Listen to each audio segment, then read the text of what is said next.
and we get a sneak peek, and that's all he's given us is a sneak peek into the heavenly realm. We have a very small chance of really grasping it and where we are going. So verse 4, then I looked, and behold, a whirlwind was coming out of the north.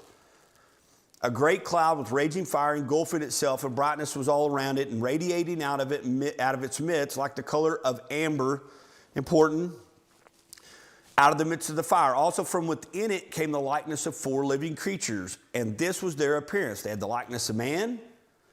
Each one had 4 faces, and each one had 4 wings. Their legs were straight, and the soles of their feet were like the soles of calves' feet.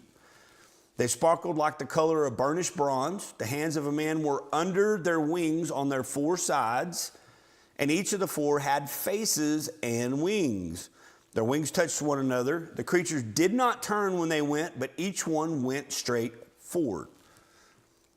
So it starts off, Ezekiel sees a massive storm coming from the north, and creatures burst out of the storm. 4 living creatures. Notice the words like and likeness are used repeatedly, right?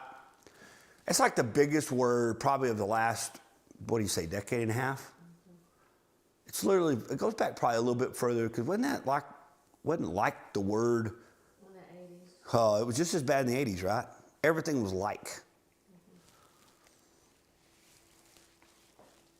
Ezekiel uses that word 95 times to describe what he is seeing. 23 times in the first chapter alone. So 2 types of angelic beings are given categories in the Bible, cherubim and seraphim. The category Ezekiel is describing here are the cherubim, which is the Hebrew plural for cherub. Now John sees the cherubim in Revelation. We'll read that real quick. Revelation 4:6-7. Before the throne there was a sea of glass like crystal, and in the midst of the throne and around the throne were 4 living creatures full of eyes in front and in back. The first living creature was like a lion. The second living creature like a calf. The third living creature had a face like a man. And the 4th living creature was like a flying eagle. Amir points out, and I agree, Lucifer is described as a cherub in chapter 28 of this prophecy. I'll go ahead and skip and show you what that's going to say. Son of man, take up a lamentation for the king of Tyre and say to him, thus says the Lord God. You were the seal of perfection, full of wisdom and perfect in beauty. You were the anointed cherub who covers. I established you. You were on the holy mountain of God. You walked back and forth in the midst of fiery stones. You were perfect in your ways from the day you were created till iniquity was found in you. Your heart was lifted up because of your beauty. You corrupted your wisdom for the sake of your splendor. I cast you to the ground. I laid you before kings that they might gaze at you.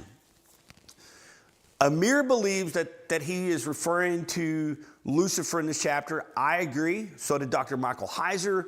Ryan Peterson, on the other hand, believes he's only talking about the king, that there is no reference to Satan. I disagree with Ryan. And Ryan's also a noted historian and Hebrew expert, but so is Dr. Michael Heiser. Michael Heiser believed 100% that while he is talking about these kings, he's talking about the devil that moves the kings. I always say there's always a devil in the details. Well, there was a devil in these details. And this devil moved kings to do what they wanted them to do. But when God's pronouncing judgment, he's pronouncing judgment upon the kings, but he's also pronouncing judgment upon Satan. So the faces of the cherubim equate to the most oppressive of the land creatures. Man, what were we given in Genesis? Dominion over everything, right? Everything on earth we were given dominion over. So man is the chief over all. The lion is the chief of the wild animals. The ox is the chief of the domesticated animals. And the eagle, the chief of the birds of the air. So what comes with those is intelligence, strength, ferocity, freedom. They're all wrapped up into one characteristic of the angelic beings. Now God's revealing something to Ezekiel. Special creatures, supernatural, unusual, that are coming out of a cloud that's lined with fire. Now 2 things here are evident. Number 1, something is supernatural that involves God on the move is about to happen. Number 2, it's happening in Mesopotamia.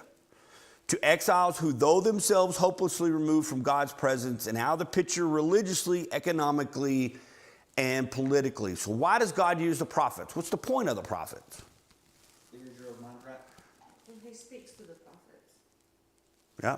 What is he typically speaking in all of these prophecies? Whether it's Isaiah, Ezekiel, Jeremiah, Daniel. It's a warning to the people of Israel. Warning to multiple groups of people. I mean, sometimes the warnings are to the adversaries of Israel, right? When God, through Daniel, spoke to Nebuchadnezzar, he was trying to get Nebuchadnezzar's mind right. I agree with a lot of people. There's a chance I may see that king of Babylon in heaven.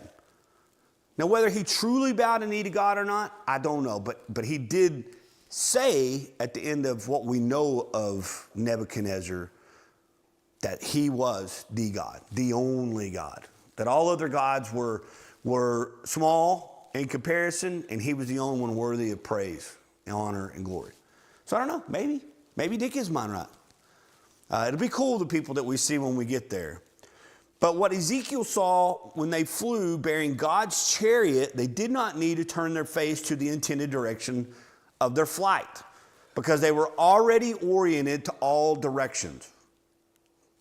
Thus the faces in all directions.